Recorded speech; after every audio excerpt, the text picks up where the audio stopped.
ዛሬ ጽዳት ቀን ነው። ቅዳሜ እናጸዳለን እና በማለዳ እንግዲህ ተነስተን ወደ ጽዳት ነው የገባ ነው እና እዚህ ጋር ትንሿ ልጄ በጣም ነው ኮምፕሌን የምታደርገው።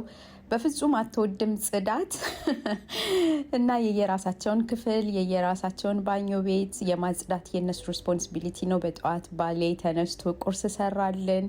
ቁርሳችንን ከተመገብን በኋላ እንግዲህ ሁላችንም ወደ የጽዳታችን ነው የገባ ነው። የየራሳችንን ባኞ ቤት ያው እናጸዳለን እና ብዙ ጊዜ እናቶች በምን ጊዜ ነው ስራ የምትሰሪው፣ በምን ጊዜ ነው ራስሽን ቴኬር የምታረጊው፣ የቤቱ ጽዳት የቤቱ ስራ ብላችሁ በጣም ብዙ ጊዜ ኮመንት ታደርጋላችሁ እና በጣም ትንሽ ነው የምሰራው ቤት ውስጥ ለማለት ፈልጌ ነው። ቤት ውስጥ ጽዳቱን ልጆቼ ቅዳሜ ዲፕ ክሊን የምንለው ነገር አለን እና ያጸዳሉ፣ ባሌንም ጨምሮ ማለት ነው። ያ ደግሞ ለእኔ በጣም ያቀልልኛል እና ከሰኞ እስከ ዓርብ በቃ ትንሽ የሆነ ጽዳት ነው እንጂ ማጸዳው በደንብ አድርገው በጽዳት ቅዳሜ ያግዙኛል ማለት ነው። እና እናቶች እንግዲህ ይሄ ከዚህ እንድትማሩ ፈልጋለሁኝ።